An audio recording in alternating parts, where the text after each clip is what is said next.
Nenek tua baru saja mengubur telur di kepala makam. Telur itu sendiri berguling keluar dan retak. Cairan kemasan mengalir keluar dari retakan, membuat orang tidak bisa membuka mata. Telur ini adalah telur pertama dari ayam betina di rumah. Nenek tua membawanya untuk ditaruh di makam suaminya yang telah meninggal. Berpikir untuk menguburnya di depan makam sebagai ungkapan perasaan. Tidak disangka terjadi hal aneh ini. Dia panik dan sensou untuk mengambilnya. Cabang emas itu menempel di tangannya dan terasa hangat. Tidak bisa dihapus sama sekali.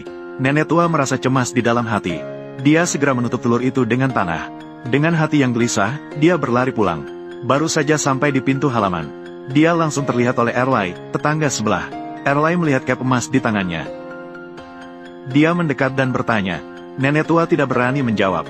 Dia terbata-bata dan bersembunyi di dalam rumah. Dia mengunci pintu dengan rapat. Namun hatinya tetap tidak tenang. Dia mencari guci tanah liat semalaman. Dia memasukkan telur yang retak dan cabang emas yang mengalir keluar ke dalamnya. Menguburnya di kebun sayur di sudut halaman.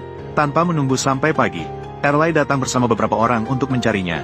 Ketuk pintu, berteriak bahwa nenek tua menyimpan harta. Harus masuk dan mencari. Nenek tua menghalangi pintu dan tidak mau membiarkan. Erlai menjadi panik, tendang pintu halaman dan langsung masuk ke dalam rumah. Menggeledah lemari dan mencari selama setengah hari. Tidak menemukan apa-apa, hanya bisa pergi sambil mengumpat. Nenek tua menghela napas lega. Tapi saat malam tiba, tiba-tiba halaman menjadi terang. Tempat guci tanah liat yang terkubur memancarkan cahaya kemasan. Dari jauh pun bisa terlihat. Dia segera bangkit, menutup kebun sayur dengan lapisan tanah tebal. Cahaya kemasan baru sedikit redup. Saat itu dia teringat akan masa mudanya. Tahun itu pergi ke gunung untuk menggali sayuran liar, menyelamatkan seekor burung aneh yang sayapnya patah. Burung itu memiliki bulu berwarna-warni. Saat pergi, ia menjatuhkan sehelai bulu merah. Dia selalu menyimpannya di dalam kain tua. Mungkin bisa menekan cahaya kemasan. Nenek tua mengeluarkan kain tua, mengambil bulu merah dan memasukkannya ke dalam guci tanah liat. Cahaya kemasan benar-benar padam. Tapi tidak sampai 2 hari, di ujung desa tiba-tiba retakan tanah besar muncul. Di dalam retakan itu gelap dan terus turun. Para penduduk desa ketakutan dan tidak berani mendekat. Kepala desa panik dan berputar-putar mencari orang untuk mengisi retakan tanah. Tanah yang dimasukkan langsung bocor ke bawah. Sama sekali tidak bisa diisi. Erlai tiba-tiba berteriak. Dia bilang cabang emas yang disembunyikan nenek tua adalah harta berharga. Pasti bisa mengisi retakan tanah.